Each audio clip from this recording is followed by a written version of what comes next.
Flavours of India.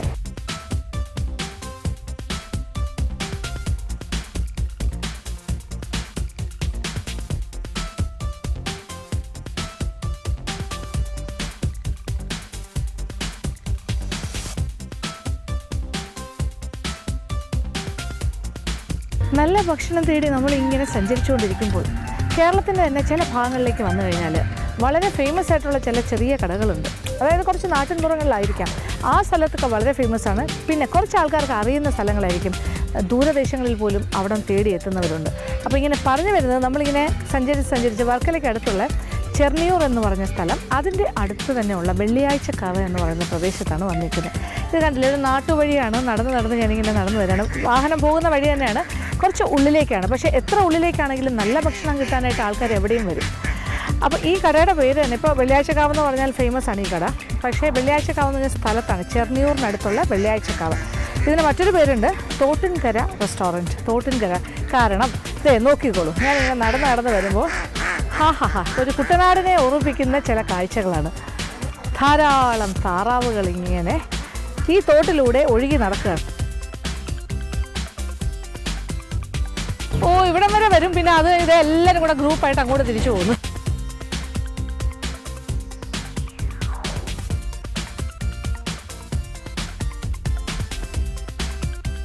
എല്ലാവരും കൂടി ഇങ്ങനെ ക്രൗഡ് ചെയ്തത്, എല്ലാവരും കൂടി ഇങ്ങനെ അങ്ങോട്ട് ഓടുന്നു ഇങ്ങോട്ട് ഓടുന്നു, എങ്ങോട്ട് പോകണം എന്നറിയാതെ വിഷമിക്കുകയാണ്. ഇവരിപ്പോൾ എപ്പോഴും ഇങ്ങനെ തോട്ടിലിങ്ങനെ നീന്തി തുടിച്ച് നടക്കുന്ന കാഴ്ച കാണാൻ സാധിക്കും. ഈ തോട്ടിൻകര എന്ന് പറയുന്ന ഈ സ്ഥലത്ത് വന്നത്, ഇത് വേറൊരാൾ കരഞ്ഞ് വിളിച്ച് എൻ്റെ പിന്നാലെ നടക്കുന്നുണ്ട്. ഇതാരാ? ഇതാണ് ഇവിടുത്തെ ഒരു അരയന്നമാണ്. ഇവൻ്റെ പേര് രാമൻ എന്നാണ്. രാമന് ഭയങ്കര ഇണക്കമാണ്, ഒരു കുഴപ്പമില്ല. രാമന് ഭയങ്കര സ്നേഹമാണ്, നമ്മളെയൊക്കെ പറഞ്ഞാൽ മനസ്സിലാവും. പക്ഷേ ഇതിങ്ങനെ സങ്കടത്തിലിങ്ങനെ നടക്കുകയാണ് കുറേ ദിവസമായിട്ട്. വിളിച്ചുകൊണ്ട് നടക്കുന്നുണ്ടോ? എന്താ വെച്ചാൽ ഇതിൻ്റെ പേര് പനി വന്ന് മരിച്ചുപോയി. അതിനുശേഷം അത് ആ പേരിനെ അന്വേഷിച്ച് അതിൻ്റെ ഇണയെ അന്വേഷിച്ചിങ്ങനെ നടക്കുന്ന ഒരു സീനാണ്. അതുകൊണ്ടാണ് എപ്പോഴും ഇങ്ങനെ കരഞ്ഞ് ചെയ്യുന്നത്. ആരെ കണ്ടാലും, പ്രത്യേകിച്ച് സ്ത്രീകളെ കണ്ടാൽ എൻ്റെ വലിയ ഇഷ്ടമാണെന്നാണ് പറയുന്നത് രാമന്. ഇത് രാമനാണ്. രാമൻ, രാമ എന്നൊക്കെ വിളിച്ചാൽ അതിനെ അറിയാം. ശരിക്കും നല്ല ഇണക്കമുള്ള സ്വാനാണ്. തൊട്ട് നോക്കട്ടെ. അയ്യോ, എന്ത് രസമല്ലേ സ്വാന്. പക്ഷേ ഈ താറാവിന് അങ്ങനെ ഇണക്കമൊന്നുമില്ല കേട്ടോ.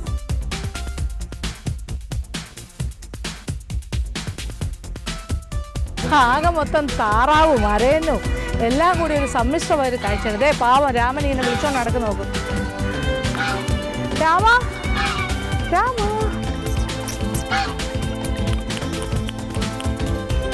സാധാരണ ഉപദ്രവിക്കാറുണ്ട് ചില സ്പാൻസ്, പക്ഷേ ഇത് അങ്ങനെയല്ല, നല്ല ഇണക്കമാണ്. ഇനി നമുക്ക് ഈ റെസ്റ്റോറൻറ്റിൻ്റെ ഭാഗത്തേക്ക് പോകാം.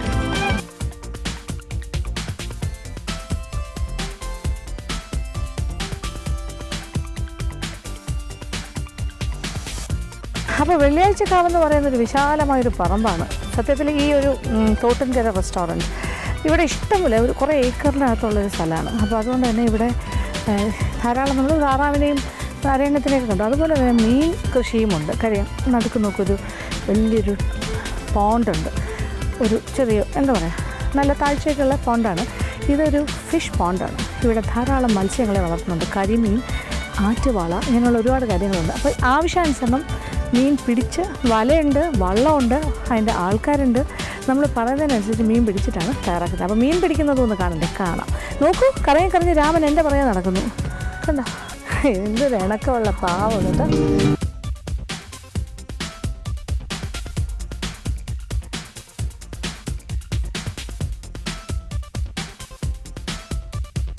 എന്തായാലും രാമനെ കൂട്ടുകിട്ടിയിരിക്കുകയാണ്. കൂടെ തന്നെ ഉണ്ട്, എപ്പോഴും വീട്ടിലും പരിസരത്തുണ്ട്. ഇതിനെ ഇവിടെ വളർത്തുന്നതാണ്, ഇതിനെ കൊല്ലാനായിട്ട് വളർത്തുന്നതല്ല, പെറ്റായിട്ട് വളർത്തുന്നതാണ്. അയ്യോ, സങ്കടം വീണ്ടും തുടങ്ങി.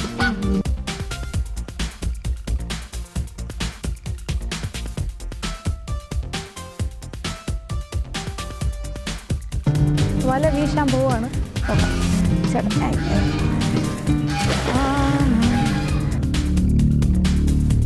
ഇതിനകത്ത് നിറച്ച മീനാണ്. അപ്പോൾ എന്തായാലും വലയിൽ കുരുങ്ങാതിരിക്കും.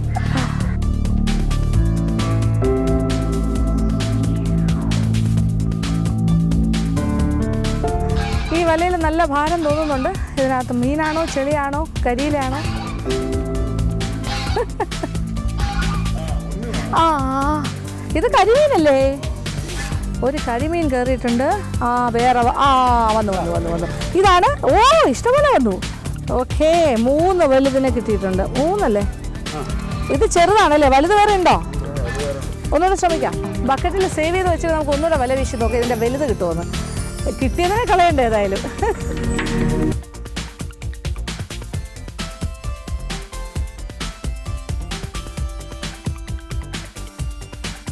സ്ട്രഗിൾ ചെയ്യാണ് വാള. അതിനെ നമ്മൾ കുളത്തിലെ വാള കണ്ട ജീവനുണ്ട്. അപ്പം ഒരു 3 വലുതിനെ വലുത് മീൻസ് നമുക്ക് തോന്നുന്നു വലുത്, പക്ഷേ ഇതല്ല എൻ്റെ സൈസ്, ഇതിലും വലുതുണ്ട് ഇതിനകത്ത്. അപ്പോൾ ഇപ്പോൾ തൽക്കാലം കിട്ടിയ ഒരാളെ കളയാണ്ട് നമ്മൾ ബക്കറ്റിൽ സൂക്ഷിച്ചിട്ട് ബാക്കി ആൾക്കാരെ തിരിച്ചു വിടും. അതേ കണ്ടില്ലേ, വള്ളത്തിനകത്ത് വെള്ളമുണ്ട്, അതിനകത്ത് സൂക്ഷിക്കുക.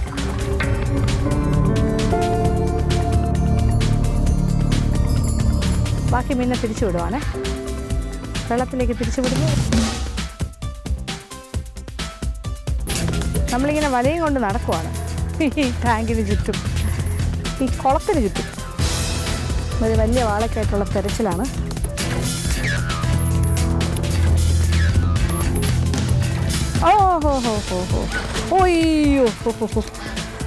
അയ്യോ മതി. അതേ ഒരാൾ വല പൊട്ടിച്ച് ചാടി പുറത്ത് വന്നു പകുതി. അപ്പോൾ ഈ സൈസ് കണ്ടല്ലോ, ഇതൊന്നും വലുതല്ല, പക്ഷെ നേരത്തെ പിടിച്ചതിനെക്കാട്ടി വലുതാണ്. തൽക്കാലം നമ്മൾ ഈ വലുത് കൊണ്ട് തൃപ്തിപ്പെടുന്നു. പക്ഷേ ഇതിലും വലുത് എത്ര സൈസ് വരെ വരും? 4 കിലോ 5 കിലോ സൈസ് വരുന്നുണ്ട്. ഏറ്റവും വലുതിനെ നോക്കിയെടുക്കും ഇപ്പോൾ തൽക്കാലം. ബാക്കിയുള്ളതിനെല്ലാം നമ്മൾ തിരിച്ചു വിടാം. മീൻ സ്വന്തമായിട്ട് ചെറുകി വെള്ളത്തിലേക്ക് തിരിച്ചു പോവാണ്. കണ്ടോ എല്ലാവരും തിരിച്ചു പോവാണ്. അവരെല്ലാം നമ്മൾ തിരിച്ച് ജീവിക്കാൻ വിട്ടിരിക്കുകയാണ്. ഇനി ഇവനെ കൂടെ തിരിച്ചു വിടാം, നമ്മൾ നേരത്തെ പിടിച്ച ആളിനെ. യെസ്, പക്ഷേ ഇത് വലിയൊരു വാളയെ പൊക്കി. അയ്യോ,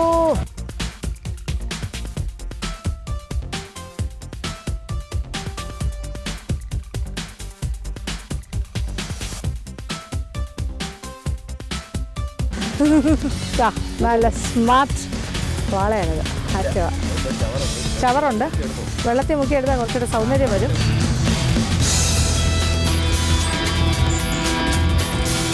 കുളിപ്പിക്കാൻ വിട്ടതാ.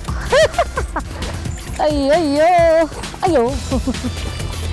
വരൂ കമോൺ. പിടിച്ചു എൻ്റെ അമ്മേ. ഇപ്പം ശരിയായി. അയ്യോ, അതിൻ്റെ കണ്ണ് കണ്ടോ? ഇതാണ് ഇവിടുത്തെ വാള. ഇതെല്ലാം ഒരു പകുതി സൈസായിട്ടുള്ള 5 കിലോ വരെ വലിപ്പമുള്ളത് വരുമെന്ന് പറയുന്നത് അല്ലേ? പകുതി സൈസും അല്ല, കാലായിട്ടേ ഉള്ളൂ. ഇങ്ങനൊരു എക്സ്പീരിയൻസ് ആദ്യമായിട്ടാണ്. സാധാരണ നമ്മൾ കായലിൽ പോയി വലയിട്ട് മീൻ പിടിക്കാൻ നോക്കിയാലും ചൂണ്ടയിട്ടാലും നമ്മളുടെ ചോയ്സിന് കിട്ടില്ലല്ലോ, വളരെ കുറവായിരിക്കും. നമുക്ക് ഭാഗ്യം ഉണ്ടെങ്കിൽ കിട്ടും. പക്ഷേ ഇത് ഷുവറാണ്, കാര്യം ഇതിനകത്ത് ഇഷ്ടം പോലെ ആൾക്കാരുണ്ട് ഈ വാളയും കരിമീനും ഒക്കെ. അപ്പോൾ ഇവനാണ് ഇന്നത്തെ കറി. അപ്പോൾ ജീവനോടെ തന്നെ നമ്മുടെ വാള ഇവിടെ കൊണ്ടുവന്നിട്ട് ഇതിനെ കൊല്ലുമൊന്നുമില്ല, അല്ലാതെ തന്നെ ക്ലീൻ ചെയ്യുമെന്നാണ് പറയുന്നത്. ഇങ്ങനൊരു കാഴ്ച ഞാൻ ഇതിനു മുമ്പ് കണ്ടിട്ടുള്ളത് കുട്ടനാട്ടിലെ ഹൗസ് ബോട്ടിനകത്താണ്. ജീവനോടെ തന്നെ അതിനെ ക്ലീൻ ചെയ്യുന്നത്. അത്ര ഫ്രഷായിട്ടാണ് അവർ എന്നെ എടുക്കുന്നത്. അയ്യോ,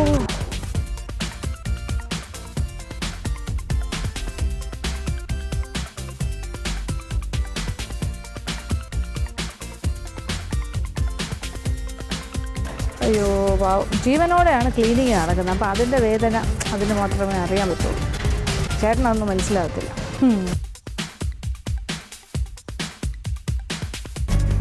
ആറ്റുവാളയുടെ ഒരു അവസ്ഥ കണ്ട, കിടച്ചുകൊണ്ടിരുന്ന മീനിപ്പോൾ ഡെഡായി. പക്ഷെ അതിനൊന്നും പറയാൻ പറ്റില്ലല്ലോ, എന്ത് ചെയ്യാനാ, മിണ്ടാപ്രാണിയല്ലേ. പക്ഷേ ഇങ്ങനെ ഫ്രഷായിട്ട് ക്ലീൻ ചെയ്തെടുക്കുന്ന മീനാണ് പച്ച മീനെന്നാണ് പറയുന്നത് അല്ലേ? അതിന് രുചി കൂടുമോ? അങ്ങനെയൊക്കെ ഉണ്ട് വിശ്വാസം, അതിൻ്റെ ആ ഒറിജിനൽ ഇതിൽ കിട്ടുന്നത്.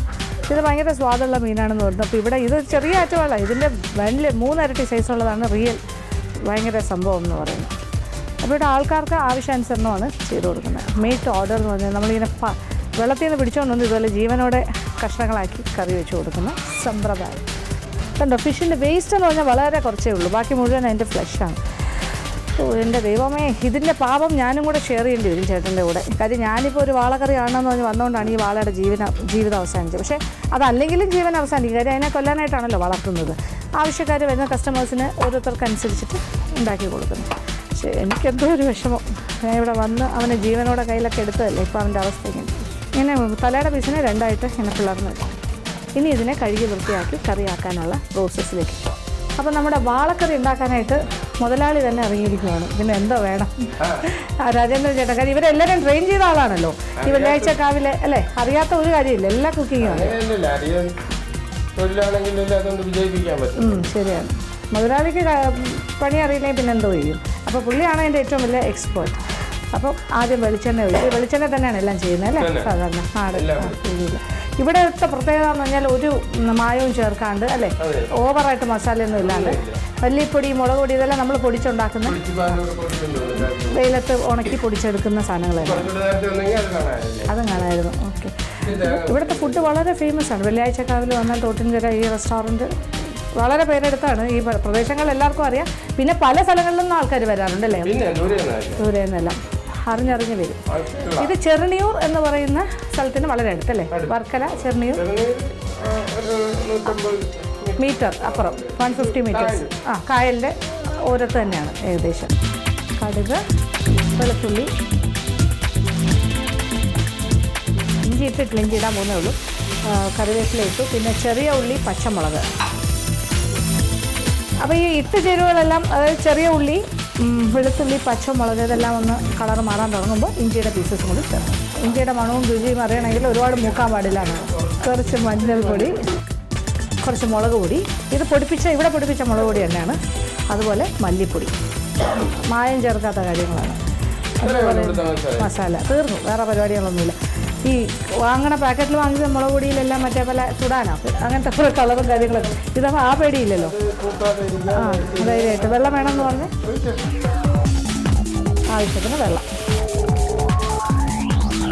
ഇനി ആവശ്യത്തിന് ഉപ്പും കൂടി ചേർത്തു.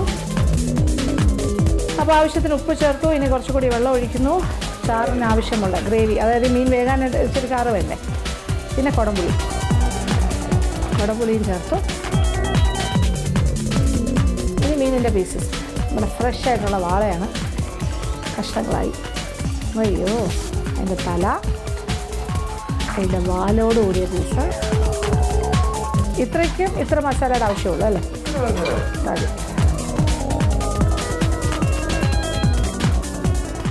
കുറച്ച് ടൊമാറ്റോ പീസസും കൂടി ഇട്ടു.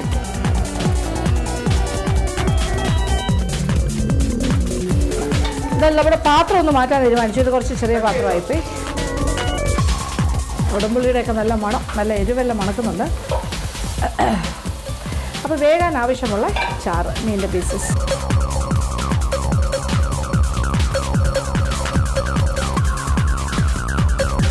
അപ്പോൾ എന്തായാലും മീൻ ഇങ്ങനെ വെന്തുകൊണ്ടിരിക്കുന്ന ആ ഗ്രേവിയിൽ കിടന്ന്, അപ്പോൾ അതിലേക്ക് ശരിക്കും എരിവും പുളിയും ഒക്കെ ഉപ്പും എല്ലാം നന്നായിട്ട് പിടിക്കും. ഇനി ഒരു തേങ്ങാപ്പാൽ ഒഴിക്കലും കൂടി ഉണ്ട് ഇതിൽ.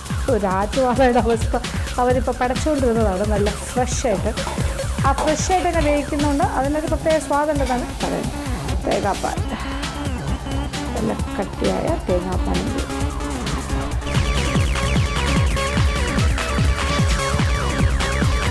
കുറച്ച് കുരുമുളക് പൊടിയും കൂടി ചേർത്ത് പീസസിലെല്ലാം നല്ലോണം ചാറൊക്കെ പിടിച്ച് ആവോലി പോലെ സോഫ്റ്റായിട്ടുള്ള ഫിഷ്. ചെളിയുടെ ടേസ്റ്റ് ഒന്നും ഇല്ലാത്ത മീനാണ്. ഭയങ്കര നല്ലൊരു എന്താ പറയുക, ക്ലീൻ വൃത്തിയുള്ള മീൻ. നല്ല എരിവും പുളിയും ഉപ്പും ഒക്കെ ഉണ്ട് ആവശ്യത്തിന്. കഷ്ണങ്ങളിലൊക്കെ നന്നായിട്ട് പിടിച്ചിട്ടും ഉണ്ടാവും അല്ലേ.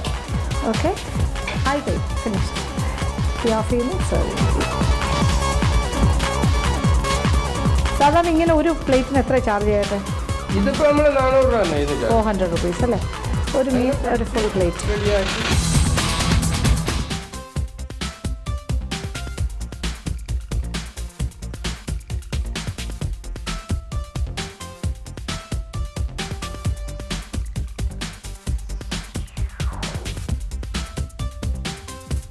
കണ്ടോ, ആവോലിപ്പാര, അങ്ങനെ ഒരു പാര. അതിനെ ഫ്രൈ ചെയ്യാനായിട്ട് മസാല പുരട്ടി വെച്ചിട്ടുണ്ട്.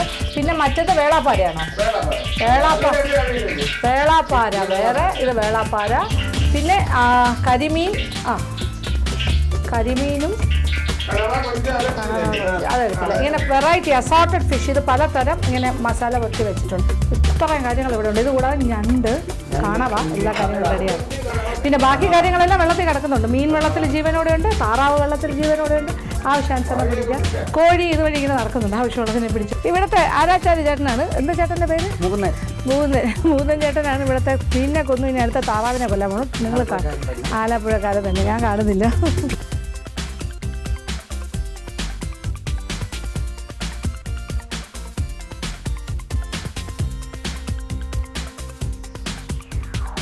താറാവ് റോസ്റ്റ് വേണമെന്നൊരു കസ്റ്റമർ വന്ന് പറഞ്ഞാൽ ഉടനെ തന്നെ വെള്ളത്തിൽ പോയി താറാവിനെ പിടിക്കുന്നു, ക്ലീൻ ചെയ്യുന്നു, ഇതാ അടുപ്പിലേക്ക് കയറ്റും. എങ്ങനെയാണ്? വെളിച്ചെണ്ണയിൽ കുറച്ച് ചെറിയ ഉള്ളി ആദ്യം രണ്ടായിട്ട് മുറിച്ചത് എടുക്കും. ചെറിയ ഉള്ളിയാണ് ഇവിടുത്തെ ഒരു പ്രധാന ചേരുവ. ടേസ്റ്റ് കൂടുതൽ ചെറിയ ഉള്ളിക്കാണല്ലോ. ഓഹോ, ഇതാണ് ആ താറാവല്ലേ? ഒരു താറാവല്ലേ ഇത്? തൊലി കളഞ്ഞിട്ടാണ് താറാവിന്. ആ, സാധാരണ താറാവ് എന്ന് പറഞ്ഞാൽ ഈ ചെളിയുടെ സ്മെല്ല് വരും. അപ്പൊ തൊലി കളയുമ്പോൾ സ്മെല്ല് മാറി. ഈ താറാവിൻ്റെ ഒരു ചേറ് മണം മാറാനാണ് തൊലി കളയുന്നത്. കേട്ടില്ലേ? ഇത് ഒരു താറാവാണ് കംപ്ലീറ്റ് ക്ലീൻ ചെയ്ത് അതിൻ്റെ എല്ലാ കാര്യങ്ങളും എടുത്തിട്ടുണ്ട്. റോസ്റ്റാണ് നമ്മൾ കാണാൻ പോണേ. ചെറിയ മുഴുവനോടെ കിടന്ന് ബ്രൗൺ ആവുകയാണ് ചെറിയ ഉള്ളി. അപ്പോൾ ഇത് തന്നെ ഒന്ന് മൂപ്പിച്ചെടുത്തു, അതായത് ഒരു പകുതി മൂപ്പാക്കി എടുത്തു. കഴിഞ്ഞു പോകും, പിന്നെ കിട്ടത്തില്ല. ഇതാണ് ഇതിൻ്റെ സീക്രറ്റ്സ്. പറഞ്ഞ രഹസ്യങ്ങൾ ഇപ്പോൾ അതാ വെളിയിലേക്ക് വന്നു തുടങ്ങി. ഇനി നിങ്ങൾക്ക് ഇതുപോലെ തന്നെ റോസ്റ്റ് ഉണ്ടാക്കാം. സെയിം ഓയിൽ, അതേ എണ്ണയിൽ ആദ്യം കുറച്ച് ഉലുവ ഇട്ട് പൊട്ടിക്കുന്നു.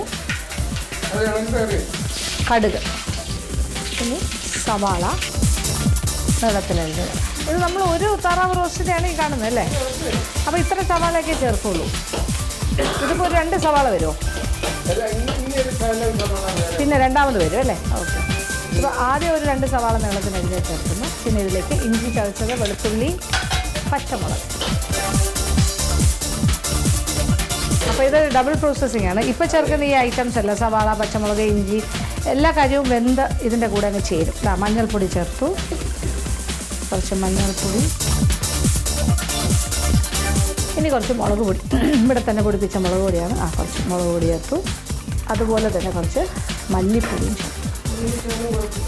മുളക് പൊടിയെ കാട്ടി കുറച്ച് മതി മല്ലിപ്പൊടി. ഇനി കുറച്ച് വെള്ളം, മൂത്ത് കഴിഞ്ഞാൽ വെള്ളം. ഇവിടെ ഗരം മസാലയുടെ പരിപാടി പൊതുവേ ഇല്ല എന്നാണ് പറയുന്നത് അല്ലേ? ഒന്നിലും ചേർക്കാറില്ല അല്ലേ? ഗരം മസാല ചേർക്കാത്തതിൻ്റെ കാര്യം, മസാല ചേർത്താൽ പിന്നെ അതിൻ്റെ മണമേ ഉണ്ടാവുള്ളൂ. ശരിക്കുള്ള ഇറച്ചിയുടെ മണവും രുചി അറിയാൻ പറ്റില്ല എന്നാണ് പുള്ളി പറയുന്നത്. അതുകൊണ്ട് തന്നെ ആ പരിപാടിയില്ല. ഇനി താറാവിൻ്റെ പീസസ് കഴുകി വൃത്തിയാക്കി എടുത്ത് താറാവ്. അതിൻ്റെ തൊലി എല്ലാം കളഞ്ഞതാണ്, അതുകൊണ്ട് ഒരു ചേറിൻ്റെ മണം ഒന്നും ഉണ്ടാവില്ല. ഇനി കുറച്ച് ഉപ്പ്. താറാവ് ഒന്ന് വെന്ത് കഴിഞ്ഞിട്ടാണ് ഇനി ബാക്കി പ്രോസസ്സ്. അതപ്പോൾ എന്തായാലും ഇതൊന്ന് വേഗട്ടെ. വെന്ത് കഴിഞ്ഞിട്ട് റോസ്റ്റ് ആകുന്ന കാഴ്ചയും കാണാം. അപ്പോൾ റോസ്റ്റിന് വേണ്ടിയിട്ട് ചെറിയ ഉള്ളി ഓൾറെഡി വറുത്ത് വെച്ചിട്ടുണ്ട്. ചേർത്ത ചേരുവകളെല്ലാം നല്ല വെന്ത് അതിൻ്റെ കൂടെ ചേർത്ത് ചെറിയ ഉള്ളി വാട്ടി വെച്ച് മൂപ്പിച്ച് വെച്ചിരുന്നത് അതിനകത്തേക്ക് ചേർത്ത് വെന്ത് പേസ്റ്റായി പോയനെ അല്ലേ? ലാസ്റ്റ് സ്റ്റേജിലാണത് ചേർത്തിരിക്കുന്നത്. ചെറിയ ചെറിയ പീസസ് ആയിട്ടാണ് ഡക്കിനെ കട്ട് ചെയ്തിരിക്കുന്നത്, അതുകൊണ്ട് തന്നെ പെട്ടെന്ന് വേവും. ഇപ്പോൾ ഏതാണ്ട് വെന്ത കുറച്ച് ചാറോട് കൂടി ഇരിക്കുകയാണ്. ആ സ്റ്റേജിലാണ് കറിയായിട്ട് കൊടുക്കുകയാണെങ്കിൽ ഇങ്ങനെ കൊടുക്കും. റോസ്റ്റ് ആണെങ്കിൽ ഇനി എന്താണ് ചെയ്യാമെന്ന് നോക്കാം. ഇപ്പോൾ ചെറിയ ഉള്ളി വറുത്തതും ചേർത്ത് കഴിഞ്ഞു. ഇനി റോസ്റ്റിന് വേണ്ടി മറ്റൊരു കടായി അടുപ്പിലേക്ക് വയ്ക്കുന്നു. വീണ്ടും കുറച്ച് എണ്ണ ചൂടാക്കി. ആദ്യത്തെ സ്റ്റേജിൽ കുറച്ച് വെളിച്ചെണ്ണേ ഉള്ളൂ. ഇപ്പോൾ രണ്ടാമത്തെ സ്റ്റേജിൽ കുറച്ച് അതിലിടാനായിട്ടാണ് ഇതൊക്കെ വെച്ചിരിക്കുന്നത്. സവാള, പിന്നെ പച്ചമുളക്, ടൊമാറ്റോ എല്ലാം ഇടുക. അതായത് ക്യാരറ്റ് സ്ലൈസസ് ആയിട്ട് മുറിച്ച് വെച്ചിട്ടുണ്ട്. അങ്ങനെ തന്നെ കിട്ടും. ഇത് ഇനി ചേർക്കുന്ന കാര്യങ്ങളെല്ലാം കഷ്ണങ്ങളായിട്ട് തന്നെ കിട്ടും, എന്ത് കുഴഞ്ഞൊന്നും പോകില്ല. അപ്പോൾ എല്ലാ കാര്യങ്ങളും ഇത് ഇതിനകത്തേക്ക് ബാക്കി ഇത്ര മാത്രമേ ഉള്ളൂ. ഇത് പച്ചമുളക് മുഴുവൻ ഇടാമോ? മതി. ക്യാരറ്റ്, പിന്നെ പച്ചമുളക്, ക്യാരറ്റ് വെളിച്ചെണ്ണയിൽ വഴറ്റി കളർ മാറുന്നവരെ മൂപ്പിക്കും. എന്നിട്ട് ആ ഒരു സ്റ്റേജ് ആകുമ്പോൾ ടൊമാറ്റോയും കൂടെ ചേർക്കും. എന്നിട്ട് വേവിച്ച് വെച്ചിരിക്കുന്ന താറാവ് അതിൻ്റെ ചാറോട് കൂടി ഇതിനകത്തേക്ക് ഒഴിക്കും. ഇനിയിപ്പോൾ തക്കാളി ചേർക്കാൻ പോവാണ്. ഏതാണ്ട് ഒരു വലിയ തക്കാളി എന്ന് പറയാം അല്ലേ? അപ്പോൾ ഇതങ്ങനെ വെന്ത് കുഴയേണ്ട ആവശ്യമില്ല. ഇതെല്ലാം കൂടെ ഒരു കഷ്ണമായിട്ട് കിട്ടണം ഏകദേശം. അപ്പോൾ ടേസ്റ്റ് നോക്കലേ ഇടയ്ക്കിടയ്ക്ക്. അത് ഇവർക്കെന്ന് പറഞ്ഞാൽ കറക്റ്റ് കൈ കണക്ക് എല്ലാ ദിവസവും ഉണ്ടാക്കുന്ന കാര്യമാണ്. അതുകൊണ്ട് കൃത്യമായിട്ട് അറിയാം സ്വാദ് അറിയാൻ സാധിക്കും. ഉണ്ടാക്കുമ്പോൾ തന്നെ അറിയാമല്ലോ. ഇനി വേവിച്ച് വെച്ചിരിക്കുന്ന താറാവ് അതിൻ്റെ കുറുകിയ ചാറോടുകൂടി ഇതിനകത്തേക്ക് മാറ്റി. ഇനി അതൊരു റോസ്റ്റ് ഫോമിലേക്ക് വറ്റി പുരണ്ടിരിക്കുന്ന രീതി. കുരുമുളക് പൊടി അപ്പോൾ ലാസ്റ്റ് സ്റ്റേജിൽ ചേർക്കുള്ളൂ. അതിൻ്റെ മണം വരാനായിട്ട് ഇട്ട് കഴിക്കരുതെന്നാണ് പറയുന്നത്. ഇതാണ് ഒരു ഫുൾ താറാവാണിത്. ഇതിനും 400 അല്ലേ ചാർജ് ചെയ്യുന്നത്? 400 റുപ്പീസാണ് ചാർജ് ചെയ്യുന്നത്. പക്ഷേ പക്ഷേ നല്ലൊരു ക്വാണ്ടിറ്റി ഉണ്ട്. ഒരു 4 പേർക്ക് സുഖമായിട്ട് കഴിക്കാം. 4-5 പേർക്ക് സുഖമായിട്ട് കഴിക്കാം. കുറച്ച് കുരുമുളക് പൊടി ചേർക്കാൻ പോണു. ചേർത്തു. കറുത്ത കുരുമുളക് പൊടി. ഇനി കുറച്ച് മല്ലിയില അരിഞ്ഞത്. ഇങ്ങനെ പുരണ്ടിരിക്കുന്ന ഒരു പാകം അല്ലേ? ഇങ്ങനെ മസാല പിടിച്ച കഷ്ണങ്ങളിലെല്ലാം നല്ല സ്പൈസി ആയിട്ടുള്ളൊരു റോസ്റ്റാണ് ഡക്ക് റോസ്റ്റ്.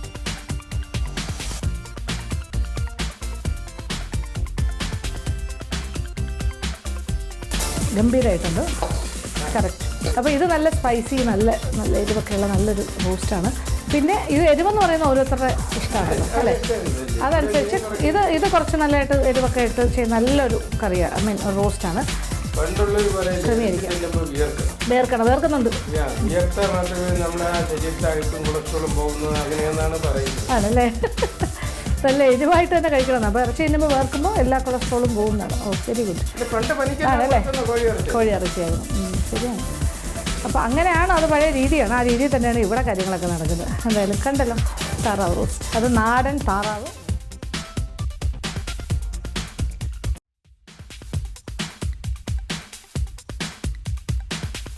താറാവാണ്. ഇതൊരു 4 പേർക്ക് സുഖമായിട്ട് കഴിക്കാം. 4-5 പേർക്ക് കഴിക്കാം. ഇതിൻ്റെ കൂടെ ഇവിടെ പത്തിരി, പിന്നെ ചപ്പാത്തി, കപ്പ, ഇതൊക്കെ ഇവിടുത്തെ സ്പെഷ്യാലിറ്റീസാണ്. ഊണ് എല്ലാം ഉണ്ട്. എന്ത് പറഞ്ഞാലും ഇവിടെ ഉണ്ടാക്കിയത്. പുട്ട്. അപ്പോൾ ഇങ്ങനെ താറാവ് റോസ്റ്റ്, താറാവ് കറി, ചൂട് പുട്ട് 4 മണിക്കെല്ലാം പുട്ട് തുടങ്ങും. എല്ലാം കോമ്പിനേഷൻസ് ഇങ്ങനത്തെ കാര്യങ്ങളാണ്. മീൻ ഫ്രൈ പല തരമുണ്ട്. കറി, പിന്നെ താറാവ് റോസ്റ്റ് കറി, പിന്നെ ഈ കണവ അല്ലേ, കൊഞ്ച്, ഞണ്ട്. അങ്ങനെ വെള്ളിയാഴ്ച കാവിലെ ഈ തോട്ടുങ്കര എന്നാണ് പറയുന്നത് അല്ലേ ഈ റെസ്റ്റോറൻറ്റിലെ കായലാണ്. രാജേന്ദ്രൻ ചേട്ടൻ്റെ കൂടെ ഇങ്ങനെ 2 ഐറ്റം കണ്ടു. പുള്ളിക്കാരൻ്റെ തന്നെ കൈപ്പുണ്യമാണ് നമ്മൾ കണ്ടത്. പാരമ്പര്യമായിട്ട് ഹോട്ടൽ ബിസിനസ് ചെയ്യുന്നവർ തന്നെയാണ്. പക്ഷേ ഇതൊരു ശരിക്കും നാടൻ രീതിയിൽ വീട്ടിലുണ്ടാക്കുന്ന പോലെയൊക്കെ ചെയ്തു തരുന്നൊരു കടയാണ്. ഇവിടെ ഭയങ്കര തിരക്കാണ്. പറഞ്ഞറിയിക്കാൻ വയ്യാത്ത തിരക്കാണ് കേട്ടോ. എന്തായാലും തിരക്കില്ലാത്തൊരു സമയം നോക്കിയാണ് ഞാനിവിടെ എത്തിയിരിക്കുന്നത്. കാര്യം സൺഡേ സാറ്റർഡേ ഒന്നും ഒരു രക്ഷയില്ല. അതെ, ഞാൻ ഒരു പ്രാവശ്യം ഇവിടെ വന്നു ടേസ്റ്റ് നോക്കി കാര്യങ്ങളൊക്കെ കഴിച്ചിട്ടാണ് പിന്നെ തിരിച്ച് വീട്ടിൽ.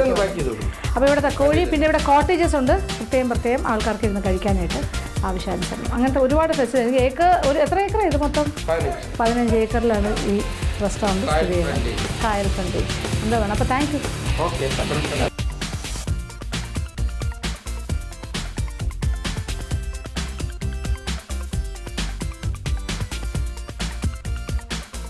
ഓഹോ, നമ്മൾ പോകാൻ ഇറങ്ങിയ സമയമായി. ഇപ്പോൾ തന്നെ ഡക്കിനും എല്ലാം വീട്ടിലേക്ക് കയറാൻ സമയമായി. വൈകുന്നേരം സമയമാണ്. അവരവരുടെ വെള്ളത്തിലുള്ള ജീവിതമൊക്കെ അവസാനിപ്പിച്ചിട്ട് വീട്ടിനകത്തേക്ക് കയറുകയാണ്. തോട്ടിൽ നിന്നും തിരിച്ച് വീട്ടിലേക്ക്. നോക്ക്, ഇവരെല്ലാം തന്നെ റോസ്റ്റ് ആകാനുള്ള ആൾക്കാരാണ്. ഓരോ ദിവസം കഴിയുന്നവരും എണ്ണം കുറഞ്ഞു വരും. പിന്നെ വീണ്ടും പുതിയ താറാവ് വരും. അപ്പോൾ ഈ കൂട്ടിനകത്ത് മുഴുവൻ താറാവാണ്. അപ്പുറത്തെ കൂട് നിറച്ച് നാടൻ കോഴിയാണ്. അപ്പോൾ കോഴി, താറാവ്. നാടൻ കോഴി മാത്രമേ ഉള്ളൂ അല്ലേ? നാടൻ കോഴി മാത്രമേ ഉള്ളൂ ഇവിടെ കുക്ക് ചെയ്ത് കൊടുക്കുന്നത്. ബ്രോയിലർ കോഴിയൊന്നുമല്ല, നാടൻ. നല്ല ലക്ഷണമൊത്ത പൂവൻ കോഴിയും പടക്കോഴികളും ധാരാളമുണ്ട്. പിന്നെ ഇവിടെ ടർക്കി കോഴീസുണ്ട്.